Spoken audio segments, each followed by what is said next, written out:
The Kingdom of Singhasari, 1222–1292. Located on East Java, District Malang. This kingdom was founded by Ken Arok in 1222. The location of this kingdom is now estimated to be in the Singhasari area, Malang. Initially there was the Tumapel Kingdom, then changed its name to the Singhasari Kingdom. Singhasari was a kingdom located in East Java between 1222 and 1292. The kingdom succeeded the Kingdom of Kediri as the dominant kingdom in eastern Java. Based on the Kadadu inscription, the official name of the kingdom was the Kingdom of Tumapel.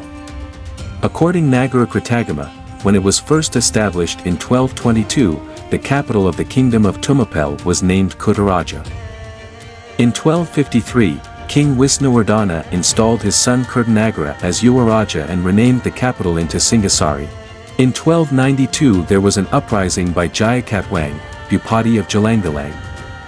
In the uprising Kirtanagara, the last king of Singhasari, was killed. After the collapse of Singhasari, Jayakatwang became king and built a new capital in the Kingdom of Kediri.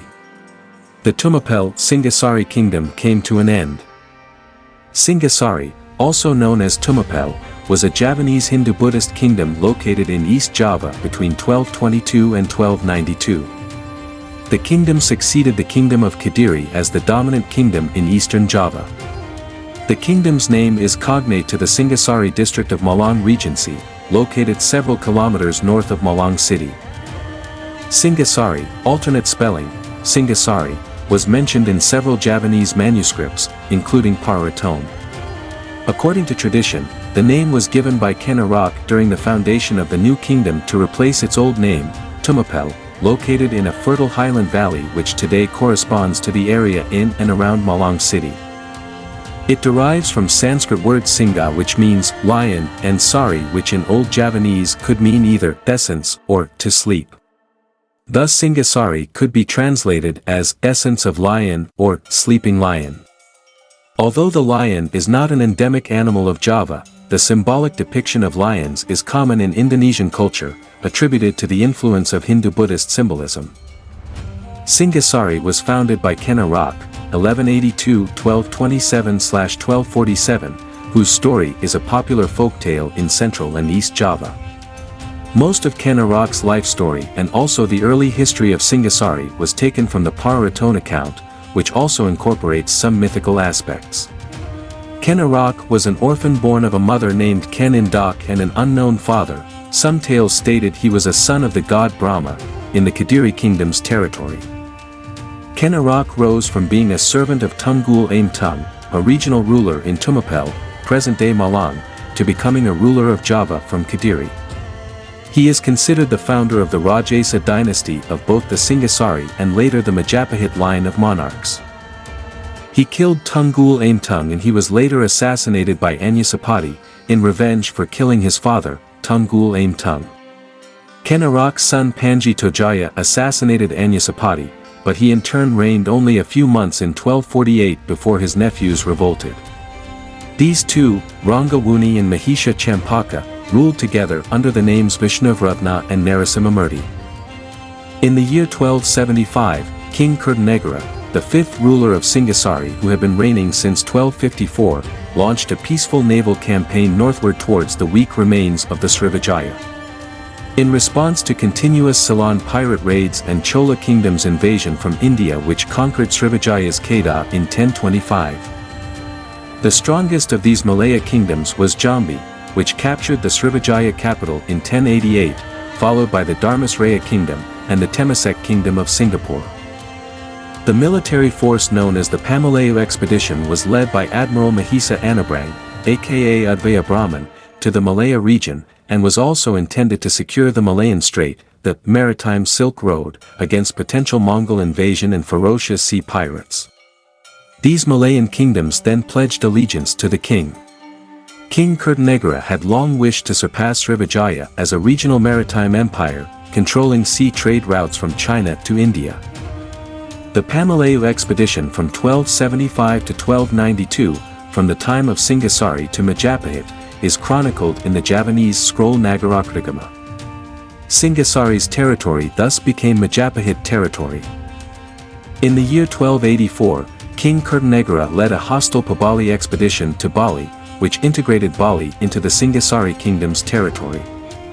The king also sent troops, expeditions, and envoys to other nearby kingdoms such as the Sundagaluk Kingdom, Pahang Kingdom, Balakhana Kingdom, Kalimantan/Borneo, and Guruan Kingdom, Maluku.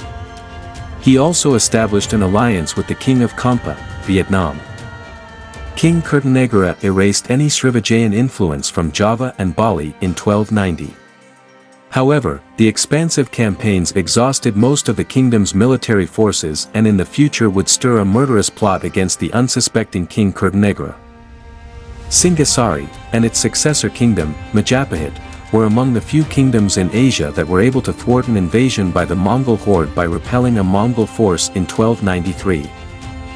As the center of the Malayan Peninsula trade winds, the rising power, influence, and wealth of the Javanese Singhasari Empire came to the attention of Kublai Khan of the Mongol Yuan dynasty based in China.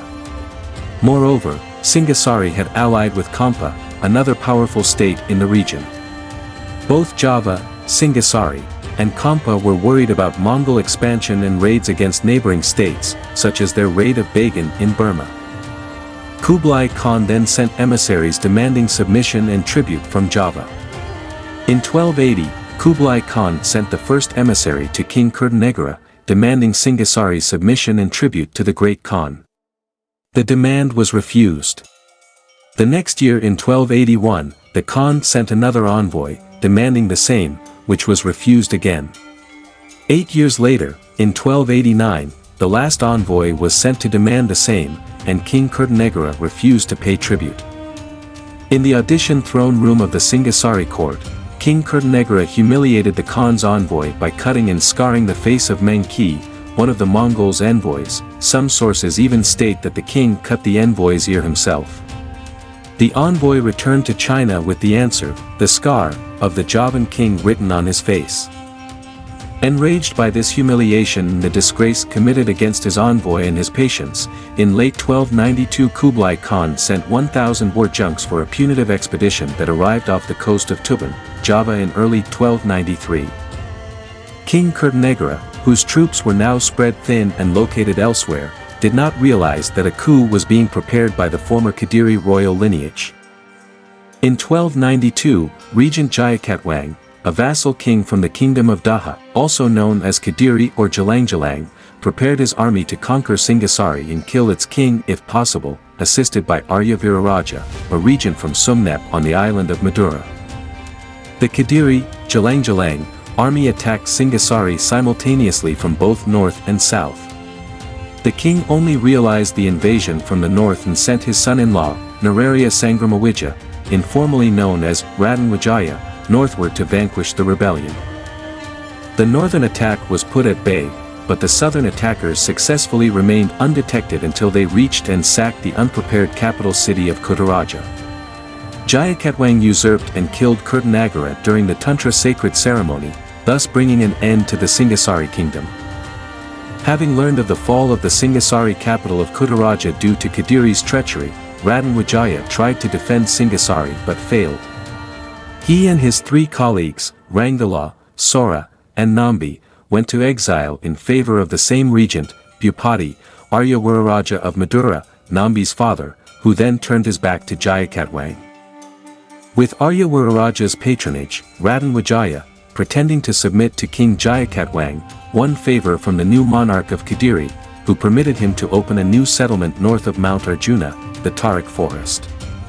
In this wilderness, Wijaya found many bitter Maya fruits, so it was called Majapahit, literally meaning bitter Maya, the future capital of the empire.